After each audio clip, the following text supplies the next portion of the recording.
qualquer dízima periódica que nós quisermos escrever, basta a gente equivaler os seus algarismos à quantidade em fração geratriz. Por exemplo, 0,1 dízima periódica, ou seja, 0,1 barra é um nono. Mas como eu sei que o 1 se repete indefinidamente, eu poderia considerar mais de um algarismo 1, 2, por exemplo. Então seria 11 sobre 99. Ou seja, eu estou pegando a fração geratriz, que é um nono, multiplicando por 11. Posso pegar a fração geratriz, que é um nono, multiplicar por 111. Então vai dar 111 sobre 999. E assim, indefinidamente. Eu posso fazer isso com todas as frações geratrizes que eu quiser considerar. E isso nos auxilia a escrever outras dízimas periódicas que tem, por exemplo, mais de um período, ou seja, mais de um algarismo no período. Desta forma, a gente consegue, então, resolver qualquer dízima periódica fazendo essa decomposição em parcelas, tanto a parte inteira como a parte decimal do anteperíodo, que não se repete, e a parte periódica. Eu trouxe um exemplo aqui para mostrar essa situação, porque o objetivo aqui não é responder todas as dízimas periódicas, mas sim mostrar essa caracterização. Por exemplo, aqui embaixo, 0,6767. Então, onde está 0,6767? Está entre 0,6666, que é essa dízima periódica aqui, 6 nonos, e 0,777. Então, essa dízima periódica aqui está aqui dentro. Então, da mesma forma que eu poderia ter feito 66 sobre 99, então eu posso também fazer 67 sobre 99. Então, dois algarismos, dois números 9 no denominador. Então, assim, outro exemplo aqui agora mais expandido, 1,512,512. A parte inteira é 1, e agora eu vou trabalhar aqui apenas a parte decimal periódica, que é 0,512. O 512 se repete indefinidamente. Então, como 512 dízima periódica é 512 sobre 999, a fração equivalente a 1, cujo denominador é 999, é 999 sobre 999. Conservando o denominador, que é 999, somando os numeradores, dá 1511 sobre 999. Ok.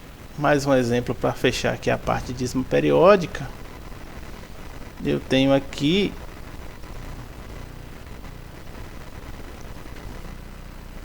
um outro exemplo mais expandido agora. Aqui, 3,4273273. Então, observando aqui que os algarismos 2, 7 e 3 são os algarismos que se repetem. Então, essa dízima periódica aqui tem o seguinte comportamento: 3,4, parte inteira, parte decimal que não se repete, 273, os três algarismos que se repetem. Então, separei aqui parte inteira, parte decimal e a parte periódica, 273.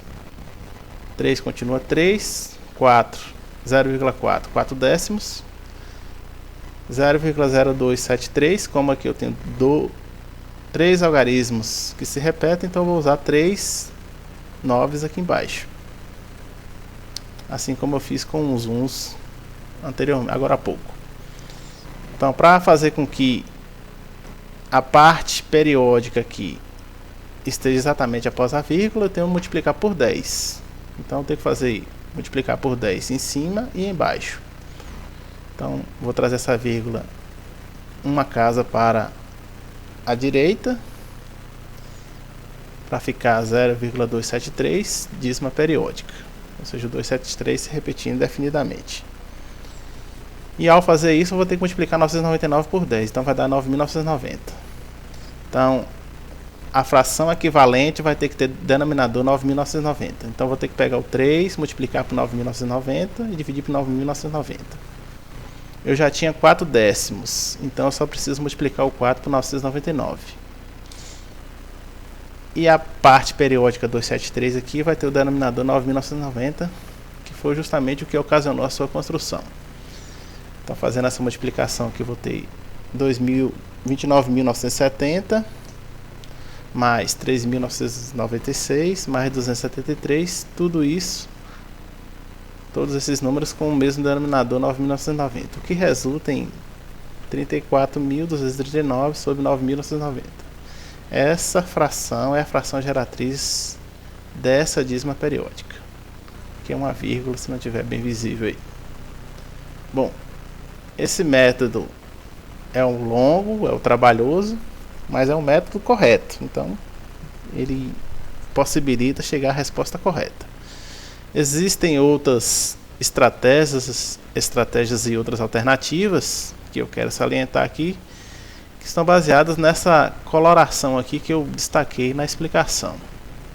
Então, novamente, eu estou pegando a mesma dízima periódica, 3,4273, que é a que estava aqui anteriormente, só que agora eu vou trabalhar em cima da coloração destacada aqui, ou seja, das caracterização dos algarismos que compõem a dízima. Tem a parte inteira que está de azul, o antiperíodo aqui que é 4 e o 273 que é o período da dízima.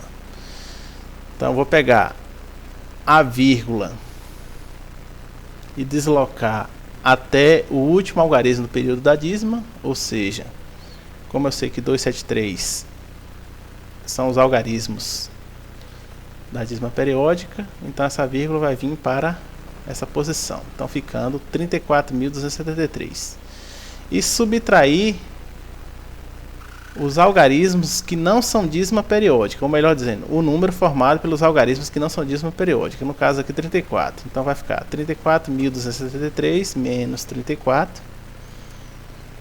Como eu sei que a parte periódica tem 3 algarismos, então vão ser 3 noves. Como o antiperíodo tem apenas um algarismo, então apenas um zero aqui. Fazendo essa subtração, eu vou encontrar 34.239 e o denominador é 9.990, que é a mesma fração geratriz obtida no cálculo expandido aqui. Então essa é uma estratégia usando aqui esse sistema de cores, que facilita na obtenção de respostas mais rápidas para a representação de frações geratrizes de dízimas periódicas.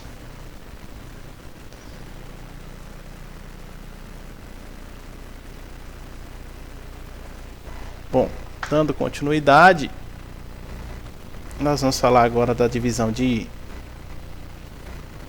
uma fração por um número inteiro, porque a gente quer abarcar aqui as 4 operações do conjunto Q. Então a gente falou um pouco da adição de racionais, da multiplicação, da subtração e agora a divisão. Então nós queremos perpassar aqui por todas essas 4 operações dentro dos racionais.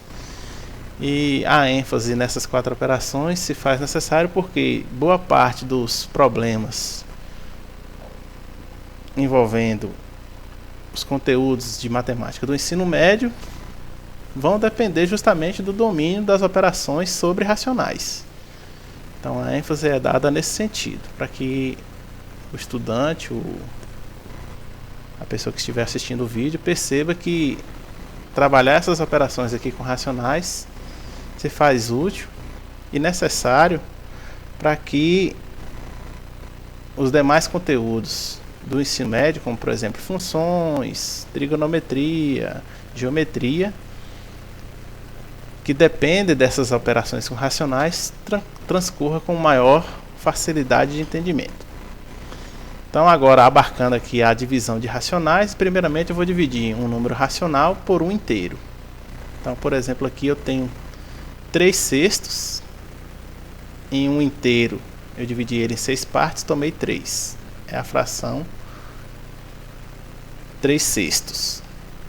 Então eu vou pegar a fração 3/6 e dividir por 5.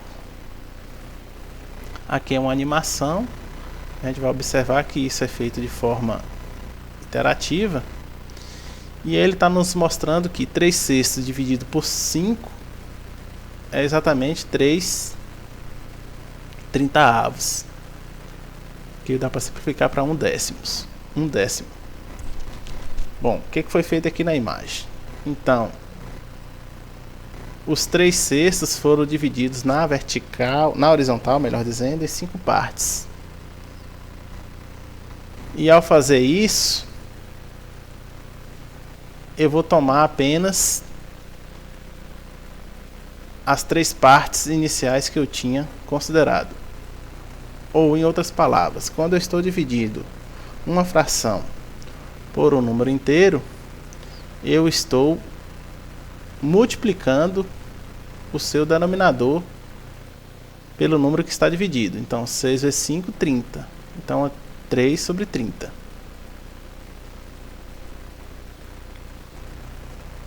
A gente pode fazer um outro exemplo aqui para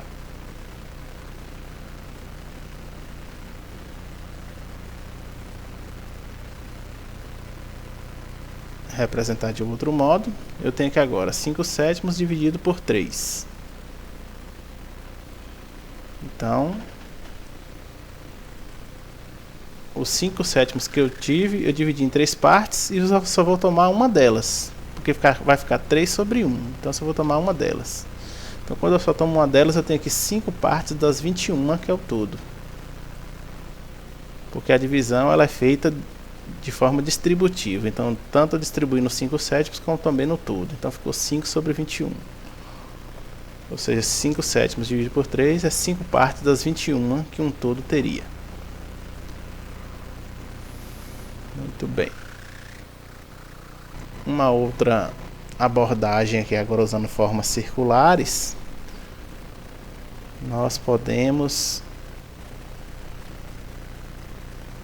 fazer agora a divisão no sentido contrário. Pegar um inteiro e dividir por um racional. Quantas vezes meio cabe em 1? Então a gente observa aqui que cabe exatamente 2 vezes. Ou seja, um inteiro tem 2 metades. A gente pode ainda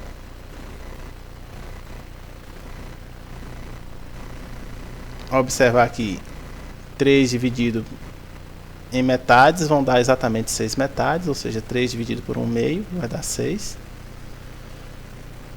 E aí, ao invés de ser metade, poderia ser quartas partes, quintas, sextas, sétimas, oitava partes. 3 dividido por 1/8 vão dar justamente 24 partes. Então, cada unidade aqui eu dividi em 8 partes, como são 3 unidades, 8 partes aqui, 8 partes aqui, 8 partes aqui, totalizando 24 partes. Muito bem, seguindo, vamos passar agora para a divisão de fração, com fração já usando a forma geral, que é inteiro sobre inteiro, a parte de cima pode ser positiva, a parte de baixo negativa, dividido por inteiro sobre inteiro, ou seja, um racional dividido por outro racional. Então, primeiro eu vou solicitar aqui a ajuda para a gente acompanhar aqui a explicação. Então, numa divisão de frações, eu tenho aqui a primeira fração, que é 8 sobre menos 5, e a segunda fração, que é 1/6. Essa divisão de frações pode ser resolvida usando a propriedade recíproca da multiplicação, ou seja, se eu estou dividindo, é a mesma coisa que multiplicar pelo inverso. Então, a divisão de 8 quintos por 1/6 é a mesma coisa que a multiplicação de menos 8 quintos por 6, porque a fração inversa de 1/6 é 6/1, e 6/1 é 6. Dividir é como, foi como eu falei, dividir é como multiplicar pela fração inversa. Então, 8 sobre menos 5 dividido por 1/6 é a mesma coisa que 8 sobre menos 5 vezes 6/1. Na multiplicação, numerador com numerador, denominador com denominador, e no final faço o jogo de sinal. 8 vezes 6, 48. Menos 5 vezes 1, menos 5. Então vai ficar 48 sobre menos 5. Então aqui a resposta será menos 48 dividido por 5. Então, mais uma vez aqui, uma outra divisão. Então aqui, como eu estou dividindo 4 sétimos por 5 menos 5 sextos, vou passar o sinal de menos aqui para frente. Então eu posso fazer a multiplicação de 4 com menos 6, porque a fração inversa de 5 sobre menos 6 é menos 6 quintos. Então vai ficar menos 24 dividido, a barra que significa divisão, 7 vezes 5, 35. 7 vezes 5, 35. E aí eu vou mostrar aqui novamente a explicação. A fração inversa de 5 sobre menos 6 é menos 6 sobre 5. Dividir é como multiplicar. Então multipliquei, inverti essa daqui. E aí eu multiplico numerador com numerador, denominador com denominador. Fazendo a multiplicação, menos 24 sobre 35. Vou fazer mais uma, que divisão é sempre uma operação mais trabalhosa. 1 sobre menos 3 dividido por 9 décimos. Então novamente a inversão disso daqui, o 10 vai vir para cima, eu vou multiplicar por 1, então vai ficar 10. Como eu já tenho o sinal de menos aqui, vai ficar menos 10. O 9 vai vir para baixo, já que o 10 foi para cima, então vai ficar 3 vezes 9, 27. Menos 10 sobre 27. E aí, novamente a explicação. A fração inversa de 9 décimos é 10 nonos. Dividir é como multiplicar pela fração inversa. Então eu vou inverter essa fração aqui. Conserva a primeira. Como é dito de forma mais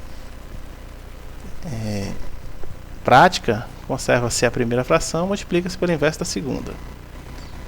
Então ficou 1 sobre menos 3 vezes 10 sobre 9. E aí nós chegamos a menos 10 sobre 27, ou 10 sobre menos 27, que para se obter o resultado em calculadoras ou em processos decimais, né, de processos numéricos, o sinal vem para frente da fração. Ok. Uma outra abordagem aqui que eu quero mostrar também é a abordagem usando a representação por círculos. Então vamos dividir um número por uma fração. Dividir aqui agora 6 por 2 terços. Então eu vou distribuir 6 unidades, 6 círculos, cada círculo representando uma unidade. E aí eu tenho aqui 2 terços, mas eu posso imaginar a menor fração com denominador 3. No caso, a menor fração não nula é 1 terço. Então quantos 1 terço cabem em 6? Então cada 6 desses eu vou dividir em 3 partes. Cada unidade dessa, que são 6 unidades, eu vou dividir em 3 partes. E aí, é claro, a gente vai perceber que vai ter exatamente 18 pedaços. Quantos 2 terços nós teremos? Então, 2 terços aqui, esse com esse vai dar 2 terços. 2 terços aqui novamente, aqui novamente. Esses dois aqui resulta 2 terços, aqui 2 terços também, aqui 2 terços. Os dois vermelhinhos aqui 2 terços e aqui 2 terços. E aí, como eu tinha 18 partes, agora eu vou dividir por 2. Porque eu tinha 18 1 terços. Como 2 terços é o dobro, então eu vou dividir por 2. O que resulta em 9. Então, 6 dividido por 2 terços é a mesma coisa que conservar a primeira fração e inverter a segunda. 6 vezes 3, 18, dividido por 2, 9. Vou fazer um outro exemplo aqui, porque esse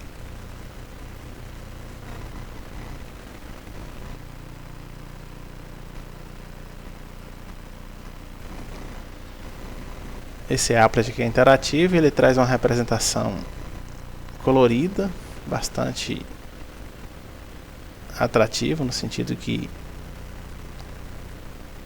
a interação que possibilita o colorimento das imagens. Então 6 dividido por 10 sétimos, o que eu tenho que fazer? Conservar a primeira, que é 6 mesmo, e inverter a segunda, então vai ficar 7 sobre 10. Então, quantos 1 sétimo cabem aqui? 42 1 sétimos.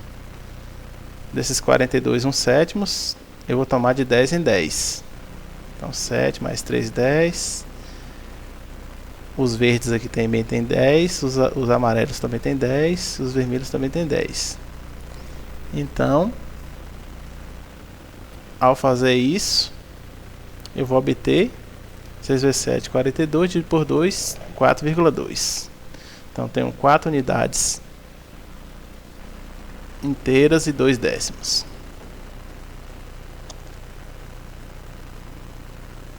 Seguindo,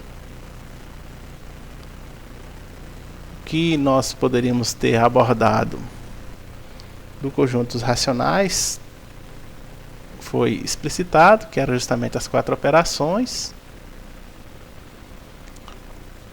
e o estudo das dízimas periódicas. A gente pode posteriormente retomar os racionais para falar um pouco de razão, proporção ou de grandezas diretamente proporcionais, lá no estudo de funções lineares, funções afins. Mas para esse primeiro momento, trabalhando aqui as operações envolvendo números racionais, nas 4 operações básicas que os próprios racionais contemplam, já se torna coerente e propício para esse primeiro momento. Então, a seguir, finalmente, nós vamos falar do conjunto dos números irracionais, que é um conjunto que se parece com os racionais, entretanto, ou seja, abarca as mesmas operações, vai abarcar uma operação a mais, entretanto, os seus números não serão representados na forma de frações. Daí o nome irracionais, ou seja, não racionais.